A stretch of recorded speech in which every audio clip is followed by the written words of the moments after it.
প্রথমেই আমরা এবার গত বছরের মতো কোনো জায়গায় স্ট্যান্ডিং ডিউটি দিচ্ছি না। গত বছর আমরা মোটামুটি আমরা প্রত্যেকটা ইউনিয়নে একটা করে টেম্পোরারি ক্যাম্প করেছিলাম।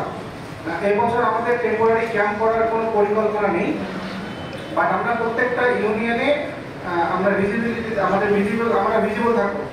আপনারা প্রত্যেকটা ইউনিয়নের আশেপাশে আমাদেরকে পাবেন। নেক্সট আমাদের 3টা নোডাল পয়েন্ট মানে গুরুত্বপূর্ণ পয়েন্ট আমরা স্থাপন করব, যেখান থেকে 24 আওয়ার্স আপনারা আমাদের সেনাবাহিনীর সদস্যদের পাবেন।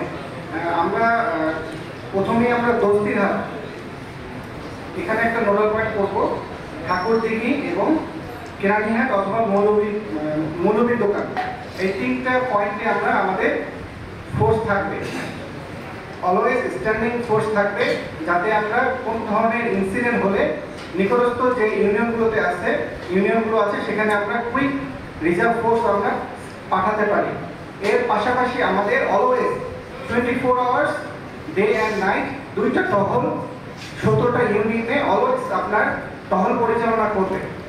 এখন পর্যন্ত আমাদের এভাবে প্ল্যান করা হয়েছে, 3টা স্ট্যান্ডিং পেট্রোল 3টা নোডাল পয়েন্টে থাকবে, যেখানে আমাদের মোর দ্যান 100+ ট্রুপস এবং সৈনিক সেখানে থাকবে। এর পাশাপাশি মোর দ্যান 50+ সৈনিক অলওয়েজ 17টা ইউনিয়নে তৎপর অবস্থায় থাকবে।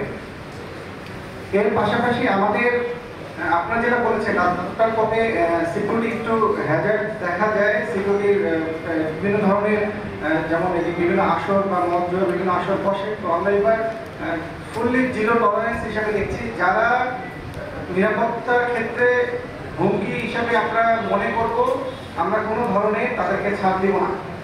আমরা 100% তাদেরকে করে জানিয়ে দিয়ে দেবো। আপনারা এইভাবে সতর্ক থাকবেন এবং আমাদেরকে ইনফরমেশন দেবেন। আমাদের কয়েকটা গ্রুপ করা হয়েছে প্রত্যেকটা ইউনিয়ন ভিত্তিক। আমাদের বিভিন্ন সেনাবাহিনীর সদস্যরা সেই পেট্রোল কমান্ডার হিসাবে থাকবেন। আমি প্রত্যেকটা কন্ট্যাক্ট লিস্ট আমাদের পূজা কমিটি যিনি তার কাছে আমি প্রেরণ করবো। আপনারা সবাই তার কাছ থেকে আমাদের কন্ট্যাক্ট লিস্টটি কালেক্ট করে নেবেন।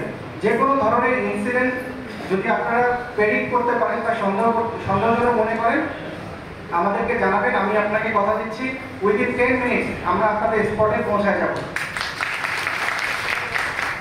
এর পাশাপাশি আপনারা জানেন আমাদের বেশ কয়েকটি রেকি টিম আপনাদের বিভিন্ন পূজা মণ্ডপে যাচ্ছে। ফিজিক্যালি আমাদের প্রত্যেকটা পূজা মণ্ডপে আমরা যাব, যে আপনাদের সাথে কথা বলবো, আপনাদের কমিটির নাম্বার নিব এবং আপনাদের সকল বিষয় আমরা শুনবো, যাতে আমরা কুইক সেখানে আমরা আমাদের ফোর্স পাঠাতে পারি। আপনারা আমাদের ক্যাম্প কমান্ডার আমার নাম্বার রাখতে পারেন, ক্যাম্প কমান্ডারের যে নাম্বারটা আছে। এর পাশাপাশি আমার ক্যাম্প লিস্টেও থাকবে, ক্যাম্পের একটি অভিযোগ নাম্বার আছে সেখানে থাকবে, এবং আমাদের প্রত্যেকটি টহল কমান্ডারের নাম্বার আমি আপনাদের দিয়ে দিব এবং এই নাম্বারটি রিজার্ভ করবেন, আমাদেরকে জানাবেন। আমরা ইনশাআল্লাহ 10 to 15 মিনিটের মধ্যে আমরা ইনশাআল্লাহ আপনাদের স্পটে পৌঁছাতে পারবো। ধন্যবাদ।